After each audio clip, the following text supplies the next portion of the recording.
I think freedom of expression is nowhere to be seen.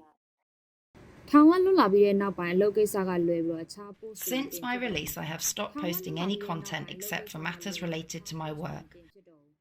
Activists say Myanmar's military regime is cracking down ever harder on signs of dissent on social media, leading to a climate of fear.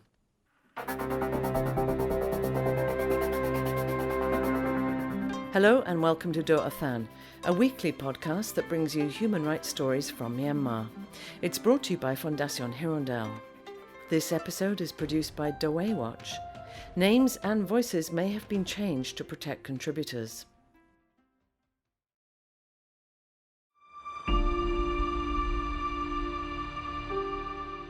Dorthain was arrested one evening while she was doing her household chores. As soon as she saw the soldiers, she immediately thought of the image she had posted on a social media platform. On June 19th, she had uploaded a photograph of herself wearing a red rose in her hair, with her face obscured. It was the 78th birthday of the detained state councillor Daw Aung San Suu Kyi. The middle-aged mother was held in confinement on a military base for many days. She says interrogators used offensive and threatening language towards her. She was very distressed by the whole experience. It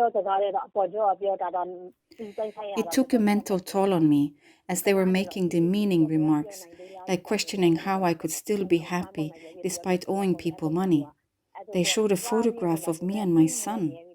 My heart dropped as soon as I saw the photo, and I pleaded with them not to harm my child, saying that he was not involved. They asked me if they should also arrest the kid. Many other people wore flowers that day or posted pictures of themselves wearing flowers. It was a tribute, a birthday wish, or an expression of support for Daw Aung San Suu Kyi, who often wore flowers in her hair. The Assistance Association for Political Prisoners, or AAPP, estimates that at least 300 people were arrested afterwards for wearing, selling, buying, or even just holding flowers. They say around half were released, and 47 have been given prison sentences. For Dorthain and others, this marked a new low in the human rights situation under the military regime, the self-styled State Administration Council. I think freedom of expression is nowhere to be seen. Don't even think about it. Once you express it, there will be oppression from them. But it also reflects an extreme level of fear and paranoia from the military. After the February 2021 coup d'etat, the junta made various changes to the legal codes. This included a new Section 505A in the Penal Code, which declared that it was a crime to cause fear among a group of citizens, or spread false news, or agitate for a criminal offence against a government employee. How does holding or buying or wearing flowers or posting pictures of these come under any of these categories? But it clearly did cause fear among a group of citizens, the military themselves, because it showed that despite arrests and repression, there is still support for the leader of the National League for Democracy. The military has been using its own supporters on Telegram pro-military channels to monitor signs of opposition on social media and report that to authorities. The AAPP says that since the coup, at least 6,660 people have been arrested under 505 or 505A charges of the Penal Code. Almost 3/4 of these remain in detention. A human rights activist, who we'll call Min Min, says freedom of opinion and expression has completely disappeared in Myanmar. There has been a significant shift in terms of human rights and people's ability to freely express themselves. Before the coup, people had the opportunity to voice their grievances and concerns, even reaching as far as the Prime Minister's office by calling them. They were able to openly call and discuss their personal hardships and losses. However, following the coup, the situation has dramatically changed.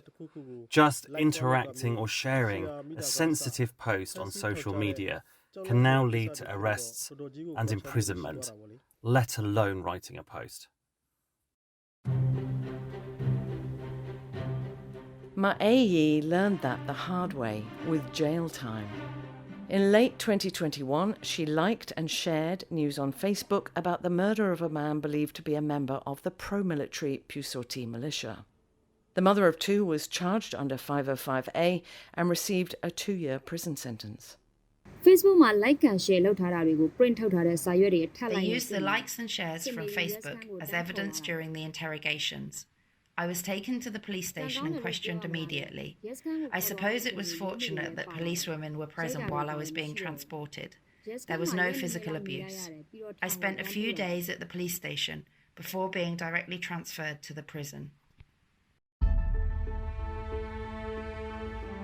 Ma Yi was released through a pardon in early 2023 and reunited with her family. She no longer posts anything political on Facebook. ထောင်ကလွတ်လာပြီးတဲ့နောက်ပိုင်းအလုပ်ကိစ္စကလွယ်ပြီးတော့အခြား post တွေမတင်ဖြစ်တော့ဘူး Since my release, I have stopped posting any content except for matters related to my work. I don't engage with political content by liking or sharing posts.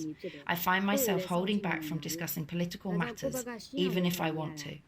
It's possible that I'm still under observation, so I'm making an effort to be cautious. The violation of human rights and the suppression of freedom of expression has reached a point where even discussing the issue itself has become a problem. This is the climate of fear created by the military regime. Human Rights Article 19 states that everyone has the right to freedom of opinion and expression. However, this is not possible for people living in Myanmar.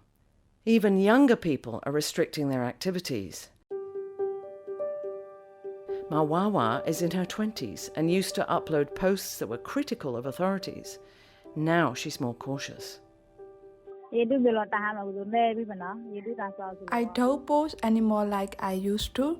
I still post occasionally, but if I have to go outside, I delete those posts. Oliver Spencer, who works with the Myanmar Human Rights Civil Society organisation, says self-censorship has undoubtedly increased because people are defending themselves from military brutality. But he says this doesn't mean that dissent has ended. It just means that it has become more clandestine and disguised. Like others who've been arrested, Dorthain feels she's under close surveillance.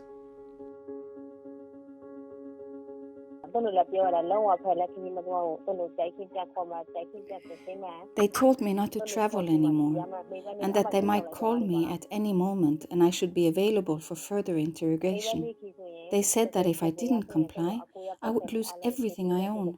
This is how they threatened me when I was released. Dorthain is not her real name.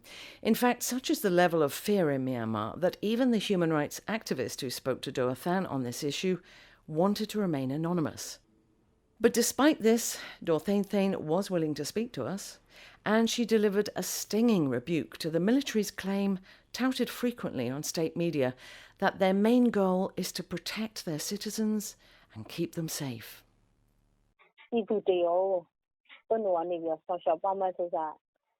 What kind of care do they mean when they claim they will take care of someone? Demanding obedience and control over our lives? Like, do as I say, live as I say? Where is that supposed safe haven they talk about protecting? Now, if I'm cooking and I hear footsteps, I'm afraid they're back again. They sowed fear and anxiety inside me. Thanks for listening to this edition of Dorthain. We would welcome your feedback on social media.